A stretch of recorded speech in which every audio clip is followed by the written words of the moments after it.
Nous poursuivons nos conférences sur la sainteté. Après avoir vu l'exhortation apostolique du pape François, je vous propose cet après-midi d'évoquer la prière chez les saints en soulignant qu'elle est tout à fait accessible pour chacun d'entre nous. La prière, c'est l'une des clés de la sainteté. Je vous trace donc un chemin spirituel avec l'aide des saints, connus ou inconnus. Tous les saints ont d'abord connu le combat de la prière. La plupart des chrétiens, d'ailleurs, reconnaissent qu'il leur arrive de prier, même s'ils ne sont pas des pratiquants réguliers. Souvent, d'ailleurs, ils lancent un cri au Seigneur. « Viens à mon aide !»« Mais Seigneur, que fais-tu » Des expressions qui font mémoire de notre amitié avec le Seigneur. Mon Dieu, merci Seigneur. En revanche, la plupart reconnaissent qu'ils ne prennent pas le temps de s'arrêter pour prier un peu longuement. Lors d'ailleurs de précédentes conférences, ici même à Notre-Dame, j'avais évoqué les objections et les obstacles.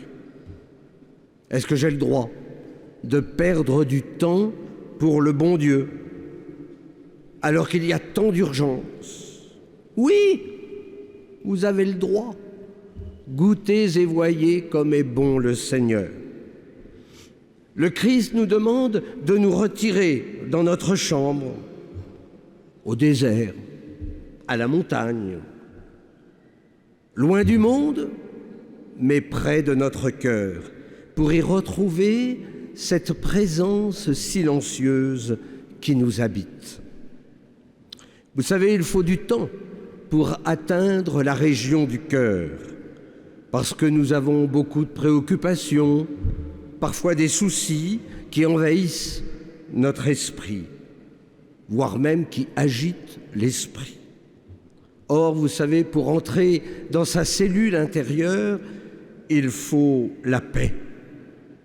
Tous les saints nous disent cependant la place irremplaçable de la prière personnelle et prolongée dans leur vie. Sainte Thérèse d'Avila, que je reprendrai à la fin du cycle, aimait rappeler que tous les biens me sont venus de l'oraison. Vous savez, l'oraison, c'est cette prière secrète, silencieuse, si importante quand on a des activités multiples et absorbantes. Rappelez-vous le mot de Jésus, « Demeurez, demeurez dans mon amour ». Nous sommes dans la grâce, nous sommes dans la gratuité.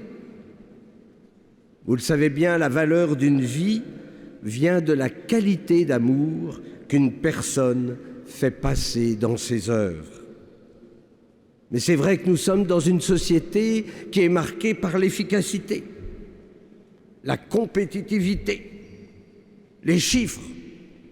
Voilà que le Seigneur, lui, il nous propose cet après-midi un temps de gratuité, tout simplement pour se laisser envahir par sa présence.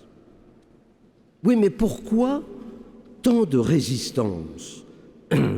Oh, tout simplement, et je vous l'ai déjà dit, parce que nous n'avons pas pris la décision. Nous voulons bien prier, mais est-ce que nous le voulons vraiment? Et dans ce vraiment, il y a la décision spirituelle. Mais nous le savons, notre volonté, elle est blessée par le péché. Parfois d'ailleurs, la volonté n'a même pas été éduquée. Et pourtant, le jour de notre confirmation, nous avons reçu le don de force qui fait croître la vertu de force. Oui, mais nous oublions, trop souvent d'ailleurs, les grâces sacramentelle. Or, vous le savez, la méthode Coué ne marche pas toujours en vie spirituelle. La magie non plus, d'ailleurs. Il nous faut coopérer à l'action de la grâce. Mais cela n'empêchera pas que la prière soit difficile, comme d'ailleurs le véritable amour. Toutefois, il ne s'agit pas de réussir son oraison. Non, il faut plutôt se laisser envahir, laisser le Christ nous envahir. Notre cœur est là, c'est le lieu de la prière. C'est vrai que nous trouverons toujours de bonnes raisons pour ne pas prier. J'entends des personnes me dire « Mais nous ne sommes pas des contemplatifs, mon père. » Mais le curé d'Ars, vous savez, était un grand nerveux. Il s'agitait pendant sa prière, à tel point d'ailleurs qu'il fatiguait ses paroissiens. Il était devant le Saint-Sacrement, et que ça s'agite, je ne sais pas ce que lui disait le Seigneur, à moins que ça soit peut-être le grappin. Mais voilà, donc même si vous êtes agité, vous pouvez prier. Oui, mais mon père, on a tellement de choses à faire, notamment aujourd'hui. Donc demain, ça je commence demain, les incessants délais. J'entends encore des gens me dire « Mais moi, je n'arrive pas à faire le vide. » Mais le Seigneur ne nous demande pas de faire le vide. Il s'agit de faire le plein. Plein de sa présence, plein de son amour, plein de sa parole. Il y en a qui se creusent des citernes vides. Et ils tombent au fond de la citerne. Impossible de ressortir. Ça s'appelle la dépression. Non, vous n'entendez pas des voix, et je vous assure qu'il ne faut pas entendre de voix.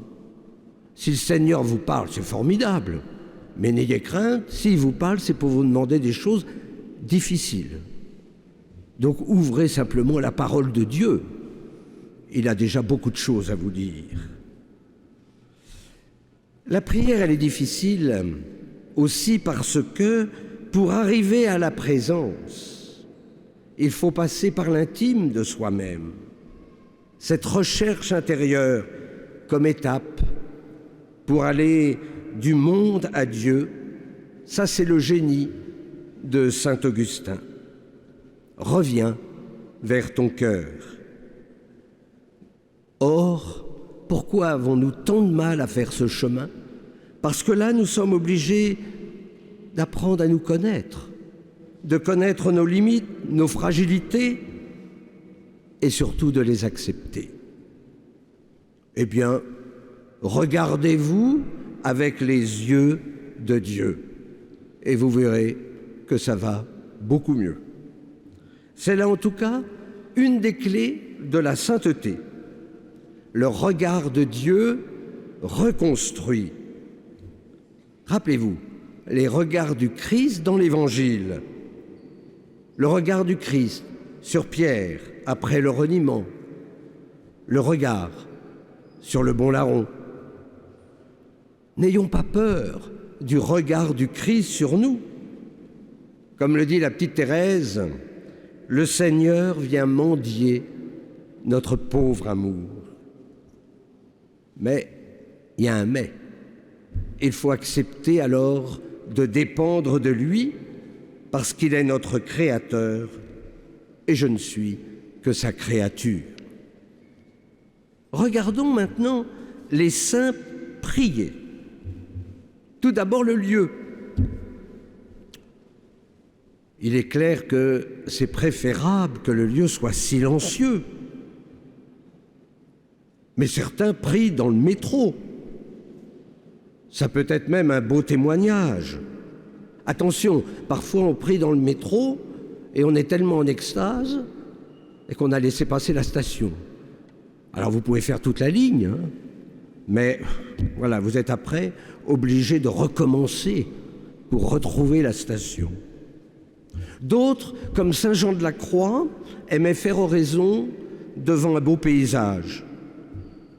Mais vous pouvez aussi prier dans votre chambre.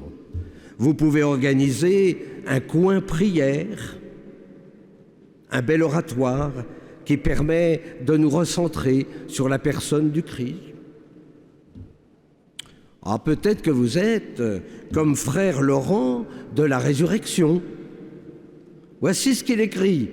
Ça, c'est pour les cuisiniers et les cuisinières. Et c'est encourageant. Il n'est pas nécessaire d'être toujours à l'église pour être avec Dieu. Nous pouvons faire de notre cœur un oratoire dans lequel nous nous retirons de temps en temps pour nous y entretenir avec lui, doucement, humblement, amoureusement. Tout le monde est capable de ces entretiens avec Dieu. Les uns plus, les autres moins. Il sait ce que nous pouvons. C'est un carme.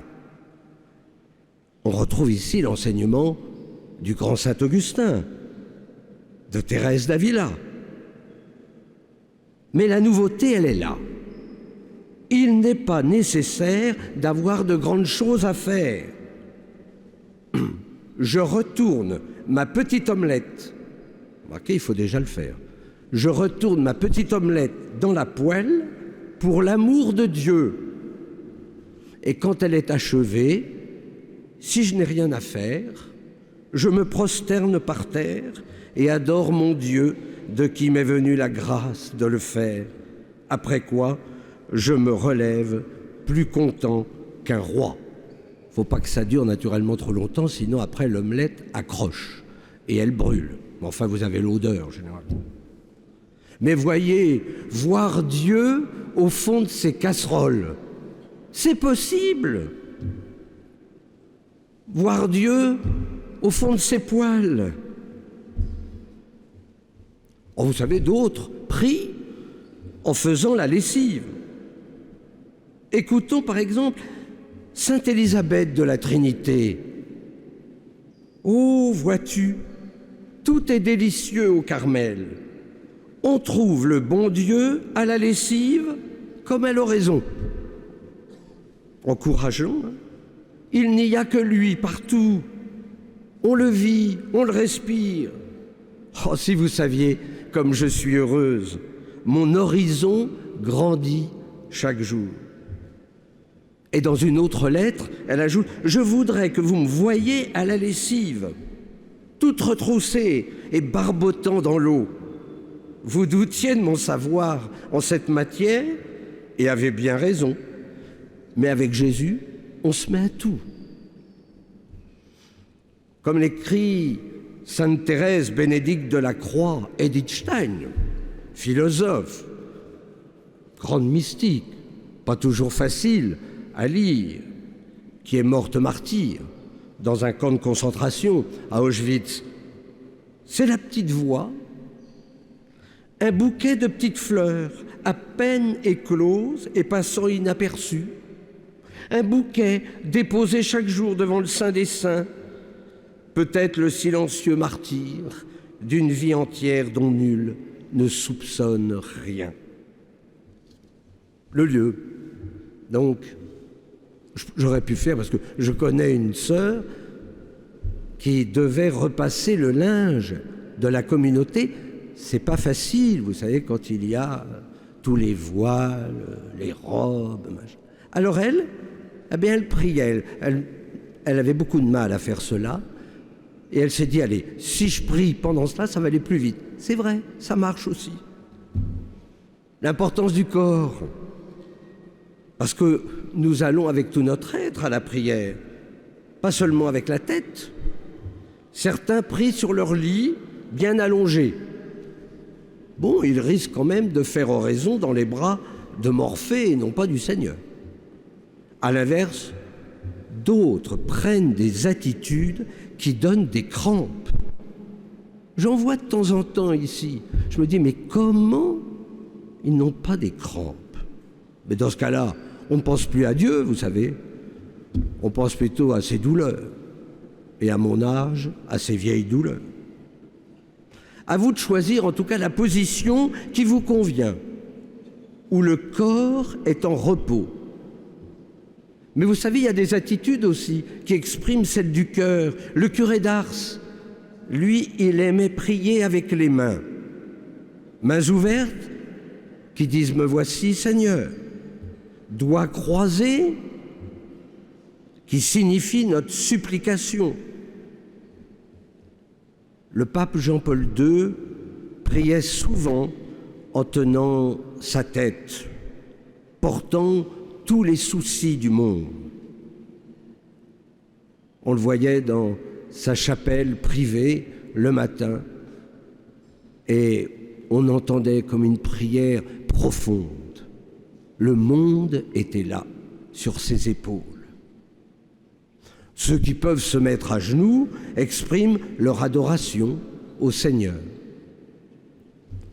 Ensuite, la préparation de votre cœur. On ne peut pas passer d'une activité fiévreuse à l'oraison. Il faut que l'esprit se repose. Je vous ai dit, surtout ne faites pas le vide. Allez auprès du Seigneur avec tous vos soucis, vos tristesses, vos joies. Il est là pour vous aider à les porter. Alors je voudrais vous proposer un chemin facile, le chemin de perfection de Sainte Thérèse d'Avila. D'ailleurs, dans une prochaine conférence, nous reviendrons sur son enseignement, notamment pour franchir les 7 demeures. Alors là, on ira tous au ciel, si on arrive à la 7e. Pour Thérèse, l'oraison n'est rien d'autre qu'un commerce d'amitié où l'on s'entretient seul à seul avec celui dont nous savons qu'il nous aime. Je sais que le mot oraison peut faire peur. Pourtant, c'est la prière du bon paysan. Il m'avise et je l'avise. Donc nous sommes là pour écouter le Seigneur, pour le rencontrer. Ah, je sais qu'on voudrait avoir des joies sensibles, ce que j'appelle les gousi-gousi. Ah, mon père, j'ai bien prié, ça m'a fait un gousi-gousi. Ne cherchez pas les joies sensibles. Les seules joies sont les paix intérieures et les joies intérieures parce que nous sommes en sa présence. Il y en a qui aimeraient avoir des frissons. Mais si vous avez des frissons pendant la prière, prenez un cachet d'aspirine. Vous êtes malade. Non, la prière, elle est là pour une rencontre. C'est une joie au fond de nos cœurs. Joie compatible avec toutes les sécheresses même de l'affectivité et de l'esprit. L'oraison, elle comporte 3 temps. Tout d'abord, la mise en présence de Dieu. Ça, c'est un moment essentiel. Et cette mise en présence a pour finalité de nous faire descendre en nos cœurs. Et il faut commencer d'abord, tout simplement, par un beau signe de croix. Parce que c'est la meilleure façon d'entrer dans le mystère trinitaire.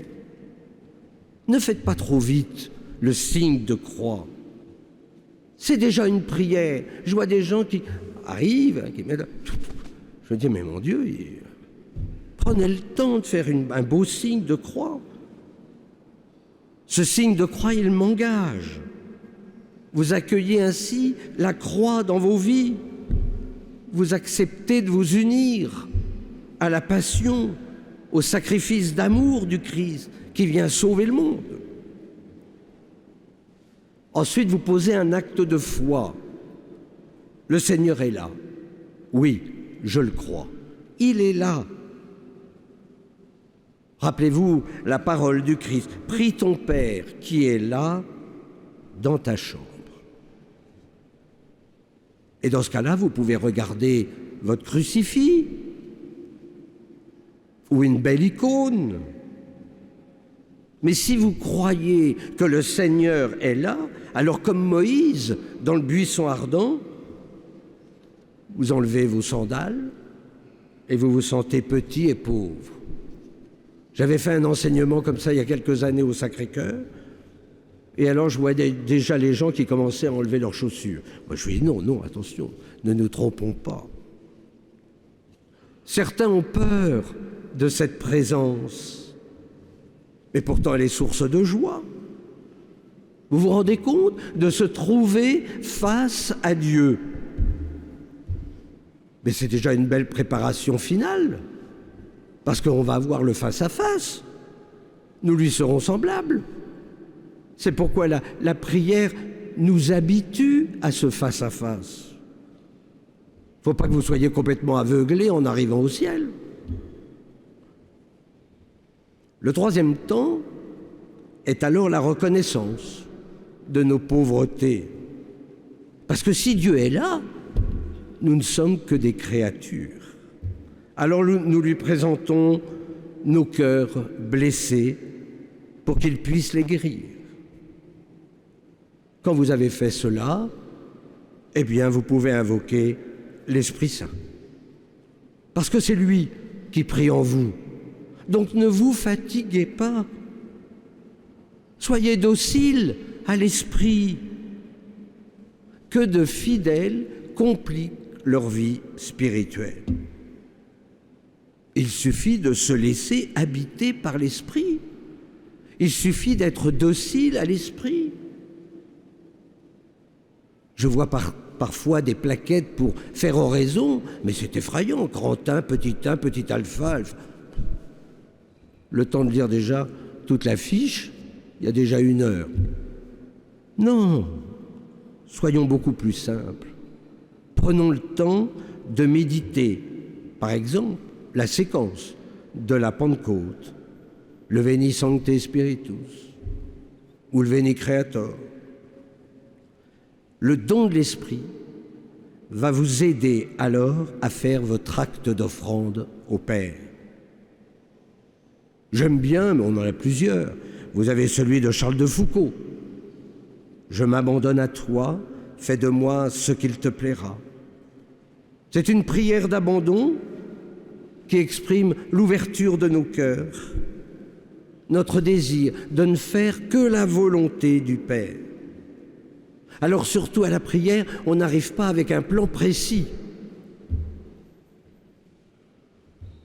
Parce que si vous arrivez déjà en disant « je vais voir le Père et il va m'entendre, et puis je vais négocier », c'est fini. Lui, il ne va pas arriver à en placer une. Vous venez réaliser simplement votre vocation à la sainteté, c'est-à-dire devenir vivante offrande à la louange de Dieu le Père. À la fin de l'acte d'offrande, alors là commence la descente. Partir de là-haut pour arriver dans le cœur.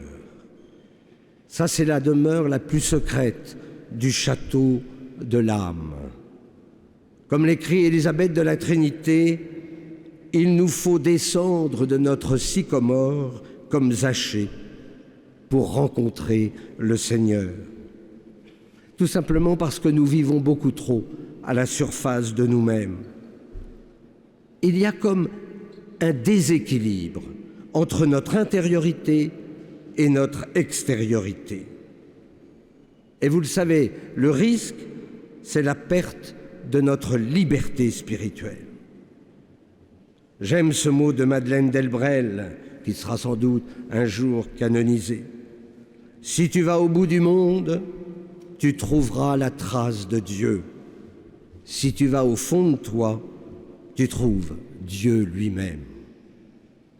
Je sais qu'obtenir un tel silence n'est pas facile, tout simplement parce que nous avons des distractions. Et donc c'est vrai que sans cesse, il faut revenir vers son cœur pour atteindre ce climat silencieux. La mise en présence étant achevée, j'espère que vous avez retenu toutes les étapes, Commence alors le deuxième temps, appelé le cœur à cœur. Alors là, tantôt j'écoute le Seigneur qui va me redire un verset de la Bible, ou tout simplement, j'arrive comme ça, sans rien, et dans le silence intérieur, je suis sûr que le Seigneur vous dira un mot, parce que le silence peut devenir parole. Si j'ai un conseil à vous donner, commencez d'abord par le laisser parler. Sinon, je vous le disais, il n'arrivera pas à en placer une.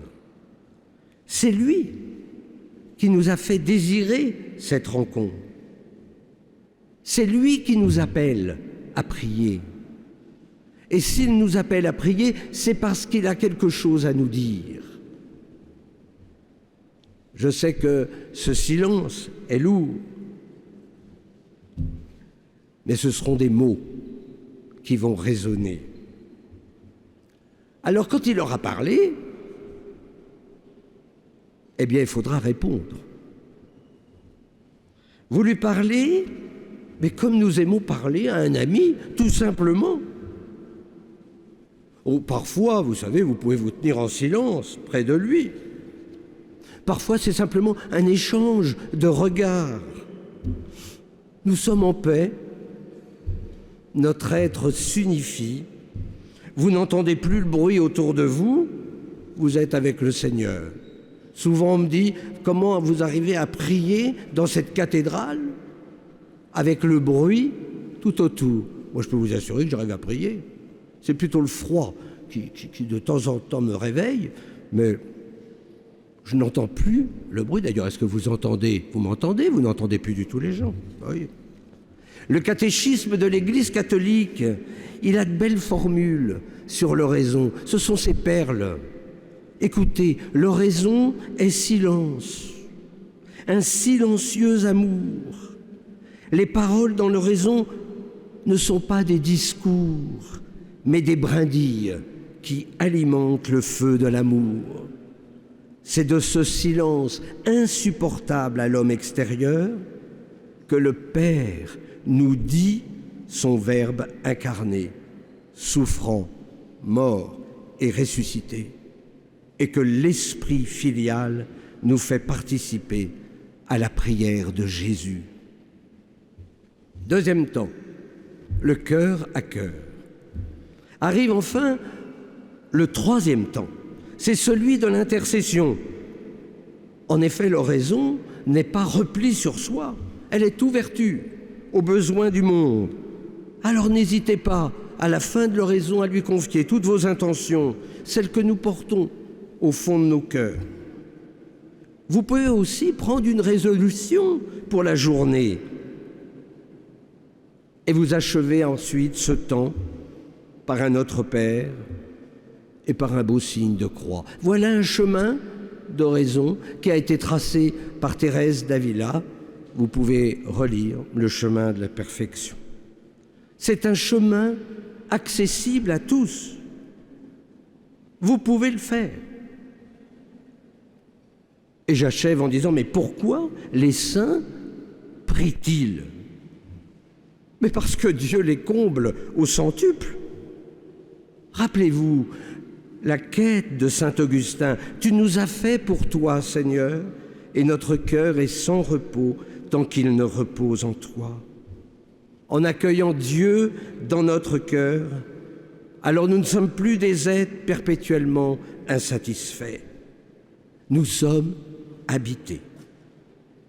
Ensuite, la prière est un bon chemin de guérison. Ça nous apprend à nous aimer et ça apprend donc à aimer aussi notre prochain. Nous accueillons tout ce que notre prochain nous apporte avec reconnaissance. Enfin, la prière, et c'est énorme, me permet de contribuer au salut du monde. Je fais advenir le règne de Dieu qui est un règne d'amour. Il n'y a pas d'autre chemin. Nous ne serons jamais en télex direct avec le bon Dieu.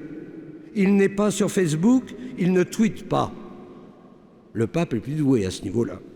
En revanche, il peut s'emparer de ces réseaux pour évangéliser et faire prier.